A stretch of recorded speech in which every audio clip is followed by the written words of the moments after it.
Hey, it's James here from GoodGuitarist.com, and in today's lesson, we're going to learn how to improve our chord switching without actually practicing chord switching. For a lot of students, we can just do some simple switching exercises, chord switching strategies, you know, the kind of stuff that I put into my courses and into my lessons, and it works. But I notice that some people, for whatever reason, just have a bit less control of their fretting hand, and they're not able, I guess the connection from their brain to their fingers hasn't really been built up yet, and the regular switching exercises just don't work for them, and it's really discouraging. If you're just getting started and having trouble chord switching, or if you're trying to get into bar chords and for whatever reason it's just not working, these exercises are going to build up your bass dexterity. It's not necessarily about memorizing the switches as much as it is about building up the connection from your brain to your fingers so that your fingers can listen to you a bit better and go where you want them to go a little bit easier. This exercise is really easy to do, really easy to memorize. It goes like this.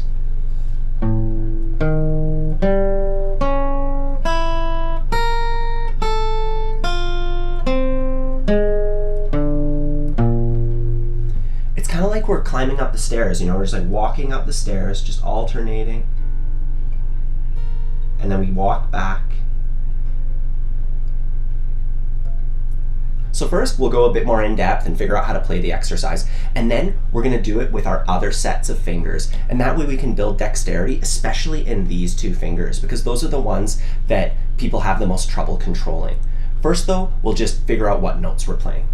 We start off on the 5th fret of the thickest string with our first finger, and then on the next string we'll go on the 6th fret.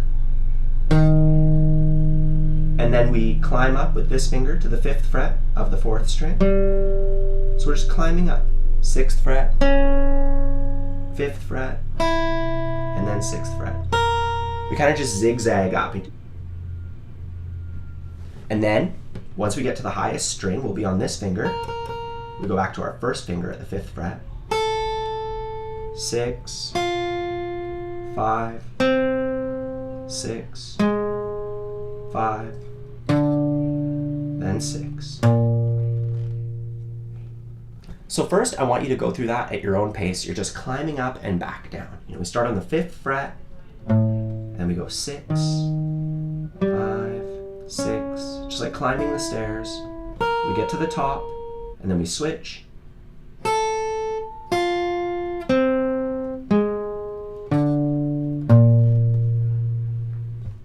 Now, most people at this point realize that picking the correct string is a bit more of an issue than you'd imagine. So my advice for you there, if you're having trouble picking the same string, is to just, whether you're using a pick or using your thumb, doesn't really matter, just drag it through the strings. That way, it'll always land on the next string that you need. See? I'm just dragging it through the strings, and it just lands on the next string. You know, we're not really worrying about our picking hand with this exercise. This is all about our other hand.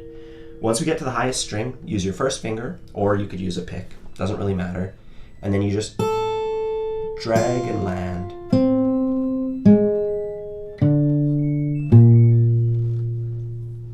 Once you do get the hang of it, you're totally welcome to practice alternate picking, like down, up, down, up, down, up. This is a great exercise for that too.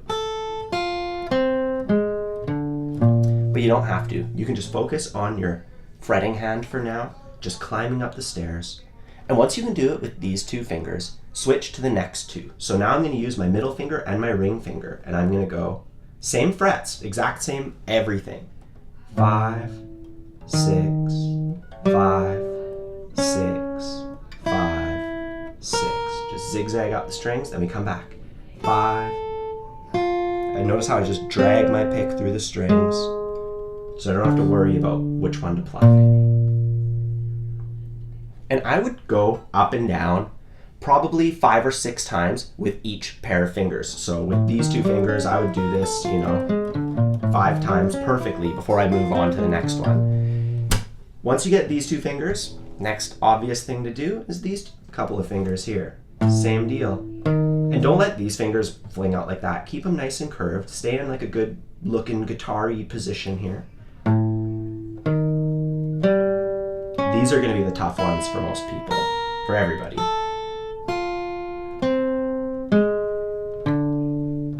You just keep doing that.